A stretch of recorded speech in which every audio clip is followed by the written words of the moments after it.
नमस्ते बच्चों। आज हम लोग पत्र लेखन पर चर्चा करेंगे। ठीक है, आप लोग तो लिखते आ रहे हैं शुरू से, लेकिन एक बार फिर से सुन लीजिए।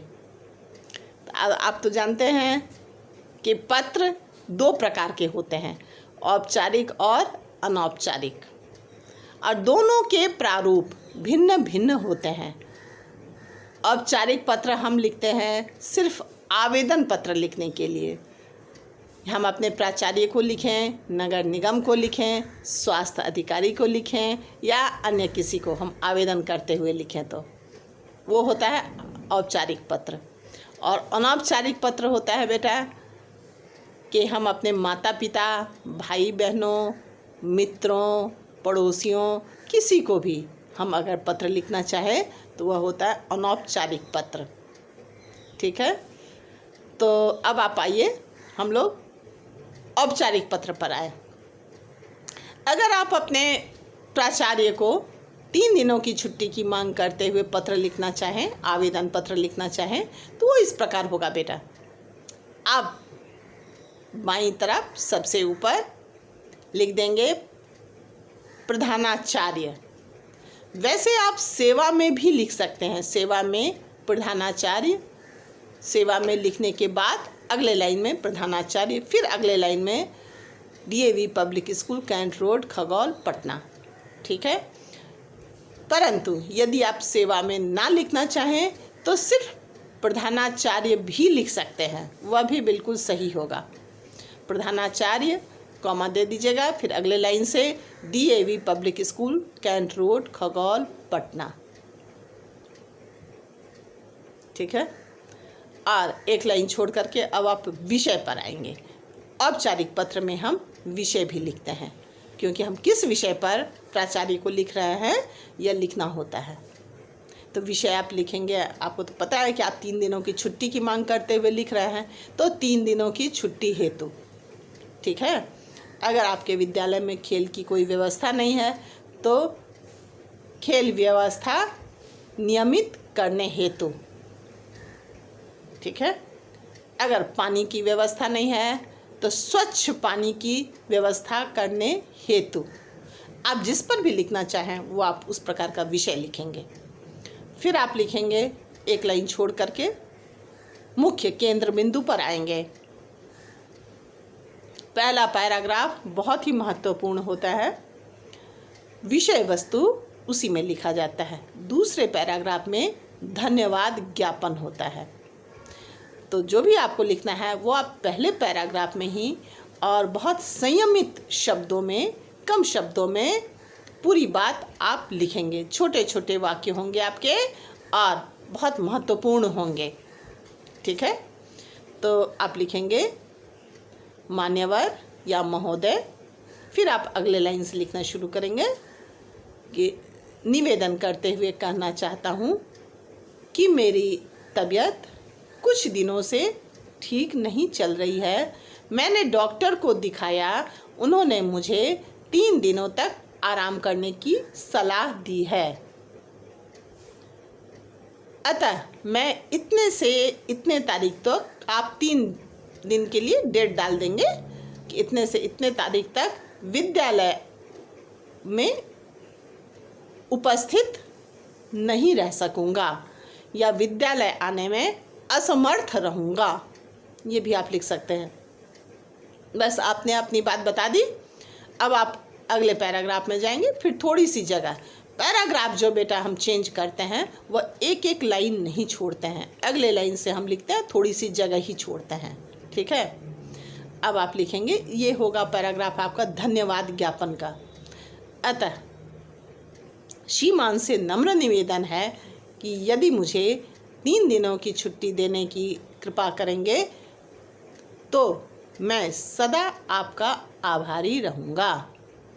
या ऐसे भी लिख सकते हैं, अतः श्रीमान से नम्र निवेदन है कि यदि मुझे 3 दिनों की छुट्टी प्रदान करने का कष्ट करेंगे तो मैं सदा आपका आभारी रहूँगा। ऐसे भी आप लिख सकते हैं।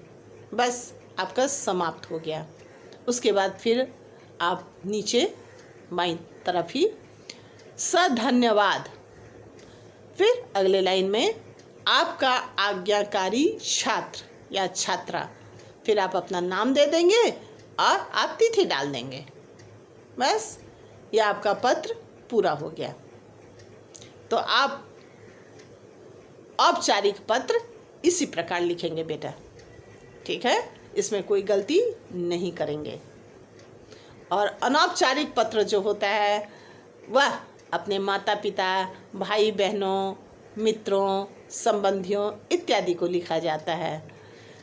वैसे तो हम अपने संबंधियों को लिखते हैं, परंतु पत्र में इस बात का ज़रूर ध्यान रखना चाहिए कि बहुत सारी बातें, फालतू की बातें हमें पत्र में नहीं लिखनी चाहिए, ठीक है। आवश्यक बात ही आप लिखिए।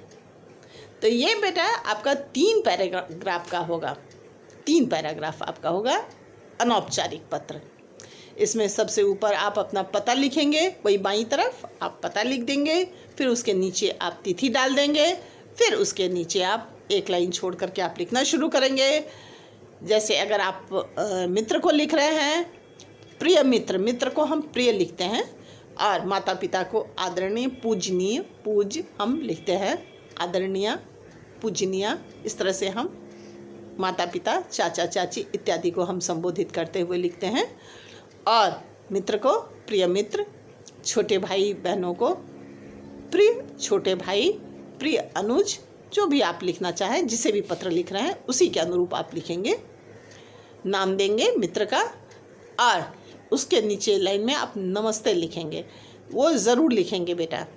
हम बड़ों को चरण स्पर्श लिखते हैं, बराबर वालों को नमस्ते लिखते हैं, और छोटों को हम प्यार लिखते हैं, ठीक है, आशीर्वाद लिखते हैं, लेकिन कुछ ना कुछ लिखते ज़रूर हैं। फिर आप अगले लाइन से लिखना शुरू करेंगे।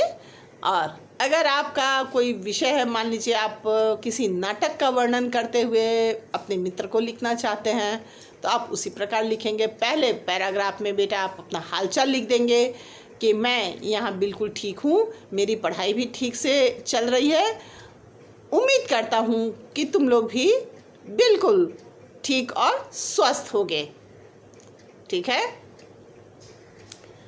अब आप अगले पैराग्राफ से फिर लिखना शुरू करेंगे। पहला पैराग्राफ बहुत छोटा सा होगा, और दूसरे पैराग्राफ में आप लिखना शुरू करेंगे, मुख्य विषय वस्तु होगी।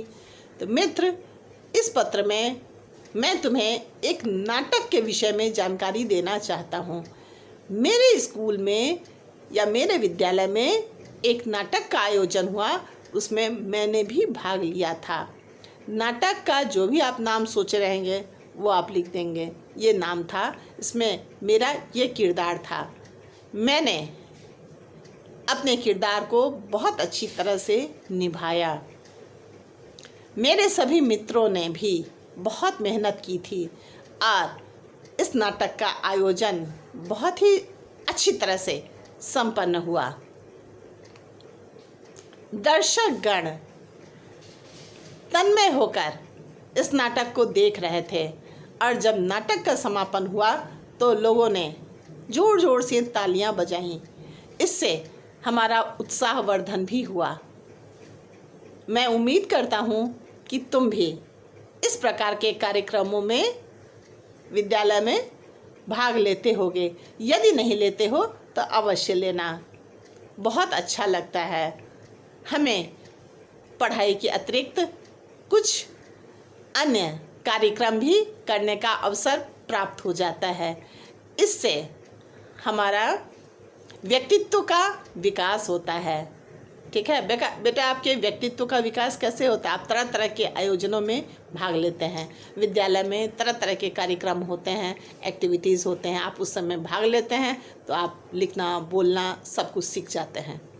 तो इससे हमारे व्यक्तित्व का भी विकास होता है, ठीक है। अब आप अगले पैराग्राफ में लिखेंगे वही बात, जैसा कि मैंने आपको बताया था, थोड़ी सी जगह छोड़ करके, लाइन नहीं छोड़ेंगे, थोड़ी सी जगह छोड़कर आप लिखना शुरू करेंगे। अब मैं पत्र समाप्त करने जा रहा हूँ। मैं उम्मीद करता हूँ कि तुम्हारे घर में सब लोग बिल्कुल स्वस्थ होंगे। उन सबों को मेरी तरफ से प्रणाम बोलना, बड़ों को प्रणाम बोलना और छोटों को प्यार बोल देना। तुम्हारे अगले पत्र की प्रतीक्षा में या तुम्हारे पत्र की प्रतीक्षा में। ठीक है। अब उसके नीचे आप अपना नाम बताएं, तुम्हारा प्रिय मित्र, अपना नाम दे देंगे, अपना पता आप लिख देंगे नीचे। अधिक से अधिक यही कर सकते हैं। नहीं भी आप पता लिखते हैं तो तुम्हारा प्रिय मित्र, अपना नाम दे देना। और इस प्रकार तुम पत्र का समापन करना। तिथि तो तुम ऊपर में लिखे ही हो, अगर सबसे नीचे तुम अपना पता भी लिखते हो तो वो भी ठीक है। ठीक है। इस प्रकार तुम पत्र लिखना बेटा। पत्र लिखने का अभ्यास अपने घर में अवश्य करते रहना, ताकि इसमें कोई गड़बड़ी ना हो, कोई गलती तुम ना कर सको। ठीक है।